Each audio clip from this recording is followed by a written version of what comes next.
Bismillahirrahmanirrahim. Assalamualaikum warahmatullahi wabarakatuh.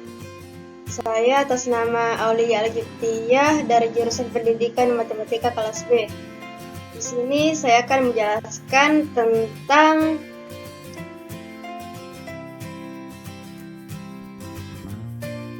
kurikulum dan prinsip dasar pengembangan kurikulum. Nah, yang pertama, menjelaskan tentang fungsi kurikulum. Kurikulum sebagai alat dalam pendidikan memiliki berbagai macam fungsi yang sangat berperan dalam kegunaannya.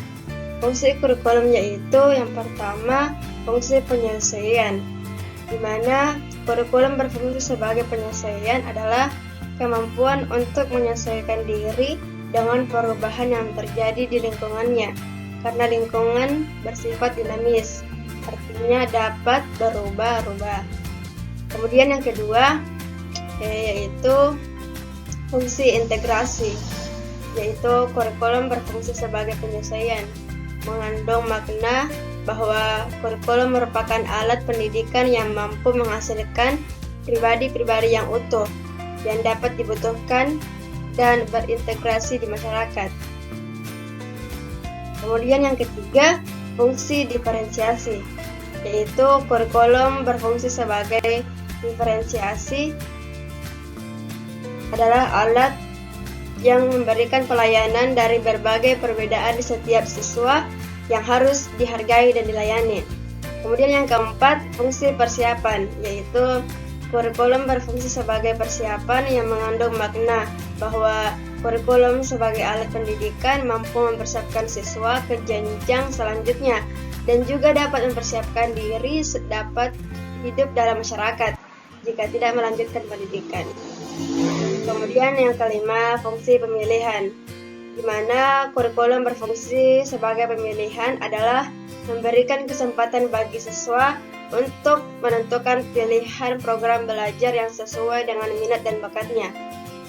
Kemudian yang keenam, fungsi diagnostik, yaitu kurikulum sebagai diagnostik mengandung makna bahwa kurikulum adalah alat pendidikan yang mampu mengarahkan dan memahami potensi siswa serta kelemahan dalam dirinya.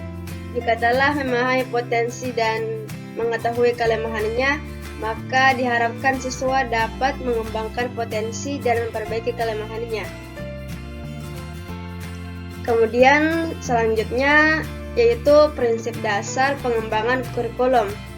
Nah, adapun prinsip-prinsip dasar yang perlu diperhatikan dalam perkembangan kurikulum, yaitu yang pertama, prinsip relevansi.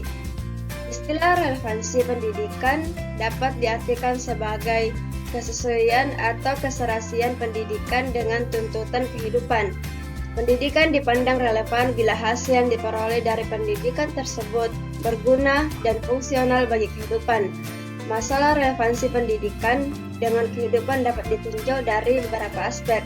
Nah, aspek yang pertama, relevansi pendidikan dengan lingkungan hidup siswa.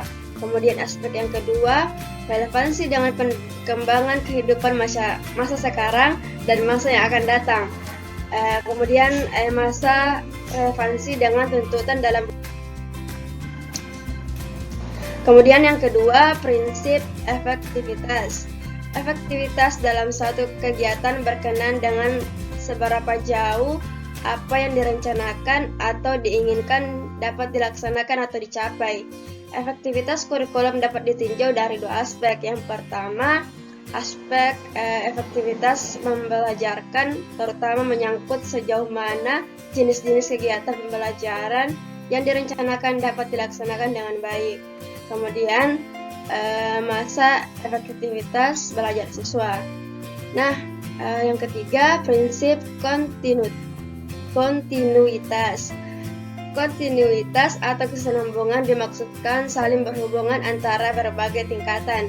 Artinya dalam menyusun kurikulum perkembangan dan proses belajar anak berlangsung secara berkesinambungan, tidak terputus-putus atau berhenti. Selain kontinuitas antar tingkatan, juga kontinuitas antar berbagai mata pelajaran yang satu dengan mata pelajaran yang lainnya. Prinsip kesinambungan dalam pengembangan kurikulum menunjukkan adanya saling terkait antara tingkat pendidikan, jenis pendidikan, dan bidang. Kemudian yang keempat, prinsip efisiensi. Efisiensi suatu usaha pada dasarnya merupakan perbandingan antara hasil yang dicapai dan usaha efisiensi dalam kegiatan pendidikan. Misalnya efisiensi waktu, tenaga, peralatan, sarana, biaya, dan sebagainya. Dengan kata lain, mudah dilaksanakan, menggunakan alat-alat sederhana, dan biayanya juga murah. Kemudian yang kelima, prinsip fleksibilitas. Fleksibilitas yang dimaksud adalah tidak kaku, artinya memberi sedikit kebebasan dan kelonggaran dalam melakukan atau mengambil suatu keputusan tentang suatu kegiatan yang akan dilaksanakan oleh pelaksana kurikulum. Kurikulum mempersiapkan anak untuk kehidupan sekarang dan yang akan datang, di sini dan di tempat lain, bagi anak yang memiliki latar belakang dan kemampuan yang berbeda. Suatu kurikulum yang baik adalah kurikulum yang berisi hal-hal yang solid, tetapi dalam pelaksanaannya memungkinkan terjadi penyesuaian berdasarkan kondisi daerah, waktu maupun kemampuan, dan latar belakang anak. Kemudian, yang luas mudah disesuaikan, diubah, dilengkapi, atau dikurangi berdasarkan tuntutan dan keadaan ekosistem dan kemampuan. Kemudian yang terakhir, yaitu prinsip integrasi. Prinsip ini menekankan bahwa kurikulum harus dirancang untuk mengembangkan manusia yang utuh dan pribadi yang terintegrasi. Artinya manusia yang mampu selaras dengan lingkungan hidup sekitarnya dan mampu menjawab persoalan yang dihadapi dalam kehidupannya. Sekian pemaparan materi dari saya. Mohon maaf bila ada salah penyebutan kata. Wassalamualaikum warahmatullahi wabarakatuh.